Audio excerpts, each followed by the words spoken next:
Hi, I'm Laura Mize, pediatric speech-language pathologist, and welcome to TeachMeToTalk.com's Therapy Tip of the Week.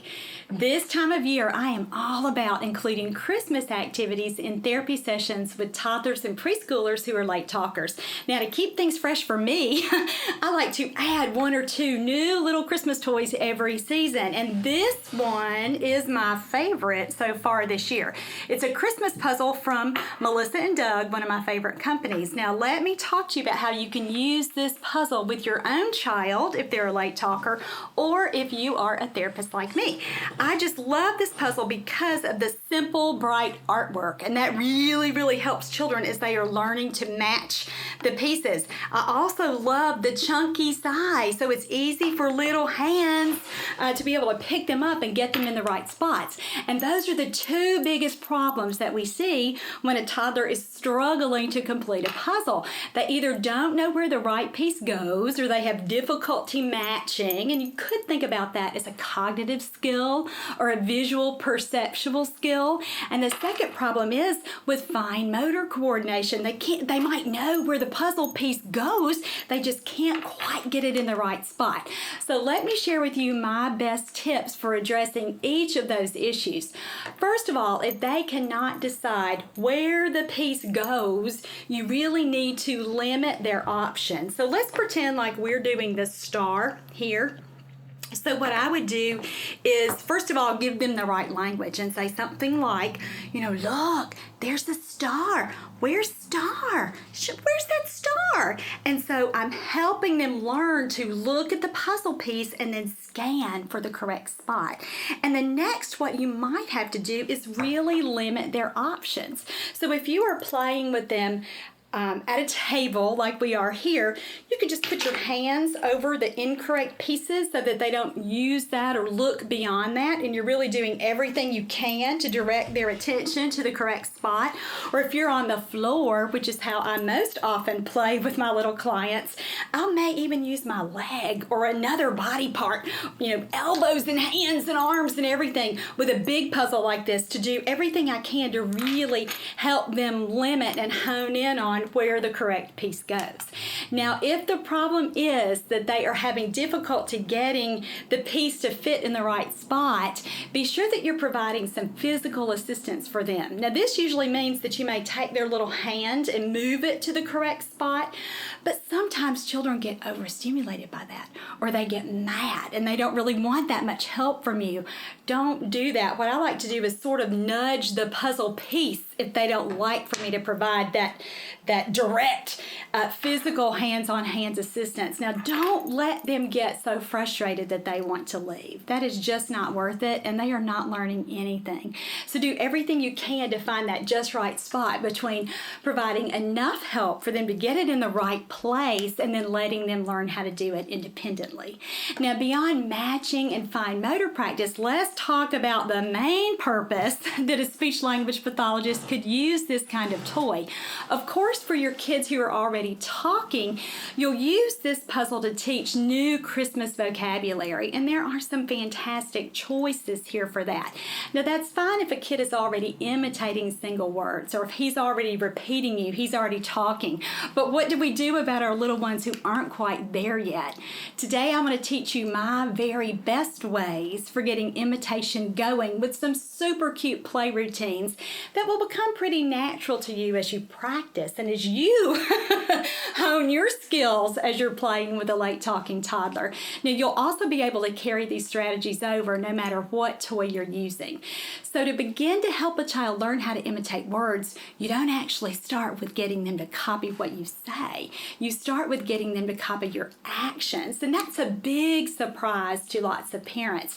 So what we would do with this kind of toy is just model an action that would be appropriate with whatever puzzle piece that we're using. So for example, if the child picks up the angel, we might say something like, and again, this might sound a little weird to you because there's no kid here, but I want to model it exactly as I would say it so that you'll understand how important using your own voice and your own facial expressions can be in helping a late talking toddler stay with you and then begin to imitate your words. So you would say something like, oh, angel, look, let's kiss that angel. And then you would model that. And you may have to do it several times. You may have to do something like get yourself right in front of that child's face so he or she is really, really paying attention to you. But be sure that you are making it super, super fun. Now, if the child doesn't try to kiss the angel, you might put it to his or her little lips so that they can do it. And for the next piece, you might try the same action. You might say, oh, look, it's Santa. Let's kiss Santa. And then you'll model that with several different puzzle pieces here until the child is really doing it with you. Now, once a child is pretty good with that first action, or if you seem to be losing his or her attention, just change your action. So what you might do is say, let's pat this horsey, pat, pat, pat, pat, pat. Or we could maybe shake the Christmas tree, which is a fun one for kids. Or maybe even something like, oh, look, here's this reindeer. Tickle, tickle, tickle. You tickle reindeer. And remember, your goal here is to get the child to copy or imitate that action that you've modeled so that he or she can begin to really, really repeat what you've done. You might try something unexpected and funny, something like with the reindeer here, touching the deer's horns and pretending like you're hurt, like saying, ouch, ouch, that reindeer got me. Something that's totally out of the blue. These giant overreactions can really, really hook a child's attention. So try something like that with this. Or you might try to get them to imitate some actions that look like gestures or even beginning sign language. So for something like snowman, I might just, model a shiver like, oh, it's so cold. Oh, he's cold. Or maybe even cross your arms. And again, even if the kid isn't quite ready to copy your sounds there, we know that he or she is moving along developmentally when they try to copy your actions. Now, songs with hand motions or finger plays are a great way to get imitation going too. So you might try to introduce that with this puzzle by singing, Twinkle, Twinkle, Little Star. And when I sing that song, I just keep it really, really simple with the hand motions at the beginning. So you may sing something like, Twinkle, Twinkle, Little Star, and go on and just let your bright blinking hands be your motion that you want a child to imitate. You may try Jingle Bells, and since there's a bell here, and you could do something like, oh, bell, I hear the bell, and just make up your own little routine if you don't want to sing the regular version. You could do something like, oh, I hear this bell, listen, ding, dong, ding, dong, and then lean back and forth pretty dramatically. If I were on the floor, I would make my arms really stiff and lean from side to side, and you'll start to see your child that you're working with begin to move his or her little body too, and that's a super, super important step in learning how to imitate. Now, I mentioned sign language, and you can certainly introduce some simple sign language with this kind of puzzle. One of my favorite signs is candy, especially this time of year, and toddlers will catch on to that one pretty quickly. If you want to stick to something more general that they could use with all different kinds of foods, you may do something like the sign eat here and do it that way. You can also teach more advanced signs. You could do a horse for your rocking horse here, and I love the sign for reindeer this time of year. You're making your own horns right there. Now, when kids are ready to bump it up and do something that's a little harder and closer to talking, try some mouth movements, but mouth movements without voice. So here you may do something like, look, there's the candle, let's blow.